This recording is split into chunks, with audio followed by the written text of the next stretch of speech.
understand.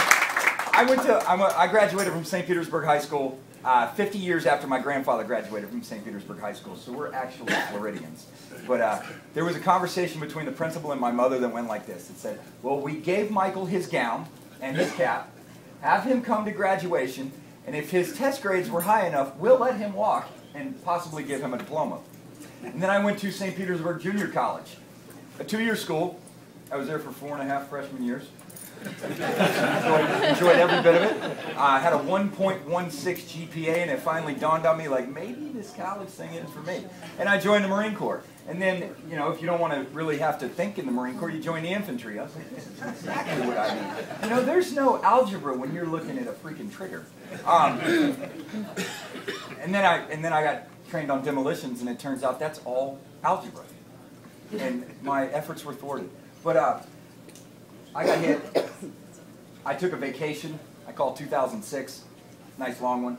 In January 2007, I picked up and moved to Washington, D.C. area. I was living in Alexandria, Virginia. I decided that was a good place to go back to college. They had mass transit. They had a plethora of schools to choose from. I started back at Northern Virginia Community College three years and 1 day after I got whacked. And it's interesting, when you spend 6 months in an Arab desert, living in holes, getting shot at, dodging mortar rounds, that air-conditioned classrooms are a hell of a lot easier than when you were 18. And then you also learn simple things, like if you show up for class, you're actually going to do pretty well. So I got in my thick skull. I was like, you know what, I think I'm going to go to Georgetown University. Why not? I'm a rock, you know? And by God, I got in. You know, and I was at Georgetown for a year. And after a year, I said, screw that. Georgetown's not the greatest college if you're blind. It was founded in 1796. It's got 2 buildings that aren't even ADA compliant, and I was told never will be. They don't have the Braille on the labels on the doors. You walk into the White Gravener building. For me, the first thing I do is go to a door, find that Braille, I read what number it is, I go to the one down the road, and I can see the rooms are going up, down, whatever, and that helps me find my classes. I can't do that if they don't have those things. You know, so we bounced, went back to St. Petersburg, and finished up at the University of South Florida, St. Petersburg. I graduated with my dog, Brittany, and just behind my wife, who graduated right in front of me. She's Leslie Jernigan, which is LJ, and I'm Michael Jernigan, so she got a college degree before me.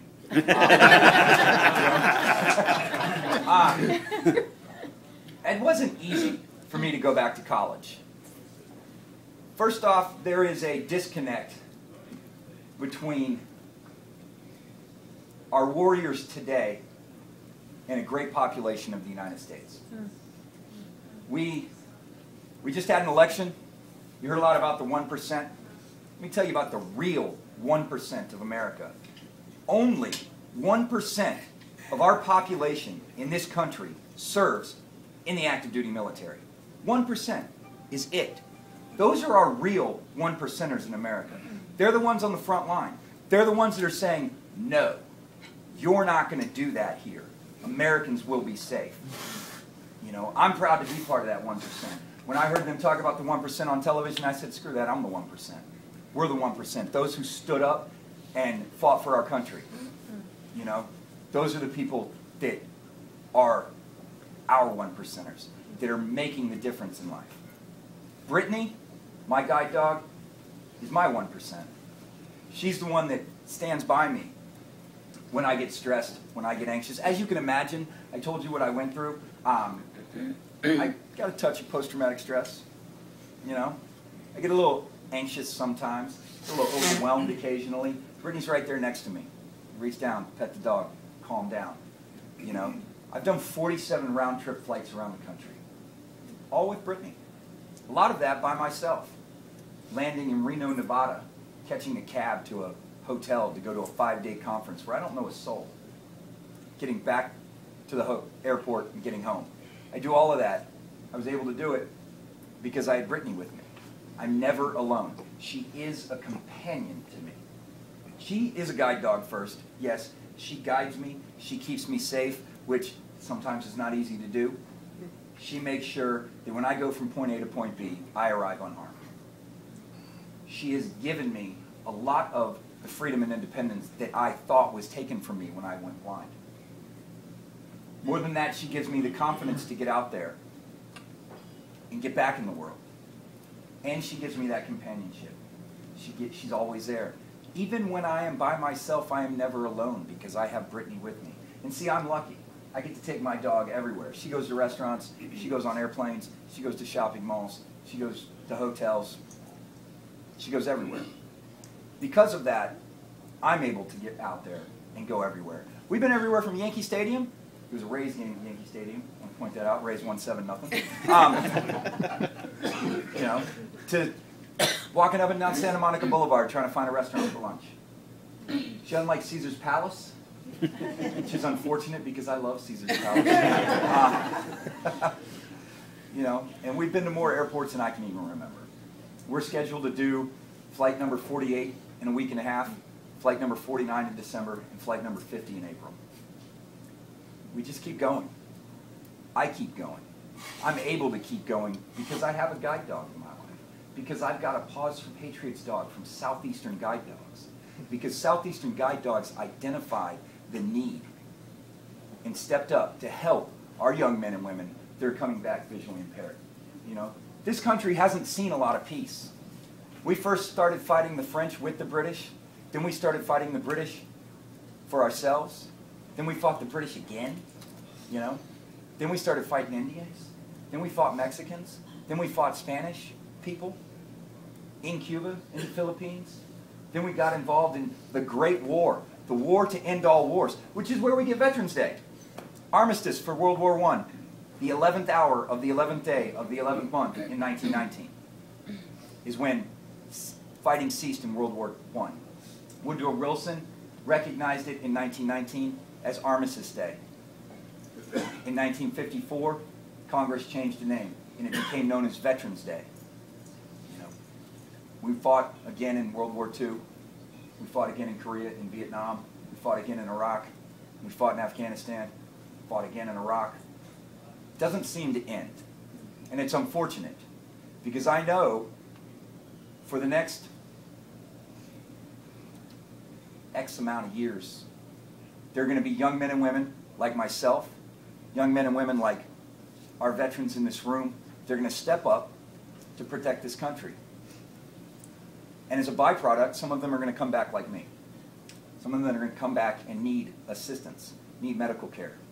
And Southeastern Guide Dogs is going to be right there for them when they need a guide dog. It's going to be right there for them when they need a confidence builder.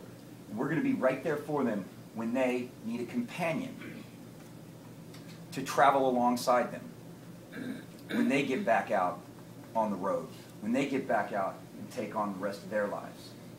And that's what we do at Southeastern. We create guide dog teams, okay? So I'm a Marine. I don't know how the other services act. I'm a Marine.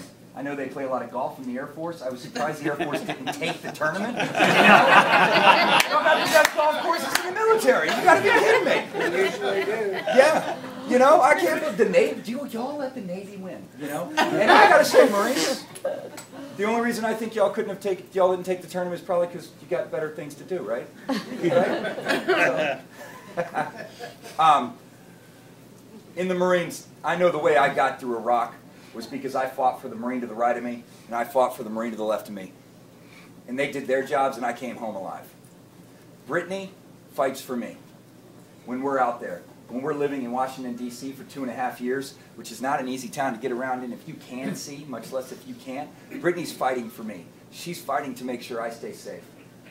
I fight for Brittany to make sure she is fed, taken care of. It's just like in the Marines. I've got a battle buddy right next to me. She just looks better than my old buddy Murph. He's an ugly guy. He was downright surgical with a lightweight machine gun, but he was not a looker. We create those teams at Southeastern Guide Dogs. Without my dog, I will tell you flat out, I don't think I could have gone to finished college. Without my dog and my wife. Because every time I came home and I was like, screw this, I'm retired. I don't need to do this. I don't need to go to college. My wife would remind me why I'm going to college. I'm going, or I went, because I could. Because I needed something. I needed something that I did on my own.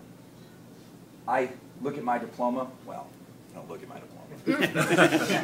I know where it is because I'm hungry. But when I have my diploma read to me, I know that I did that. And I did that with the assistance of my family. I did that with the assistance of the community. I did that with the assistance of Southeastern Guide Dogs and my guide dog. And through that, I did that with y'all, supporting Southeastern. I did that with all of our supporters at Southeastern Guide Dogs. And I'd like to thank you guys for stepping up and supporting a group, an organization that means so much to me, that has given me so much, has given me my life back. I couldn't be up here talking to you if it wasn't for Southeastern, obviously. You know, so thank you, and to all my Marines, happy birthday, Semper Fi.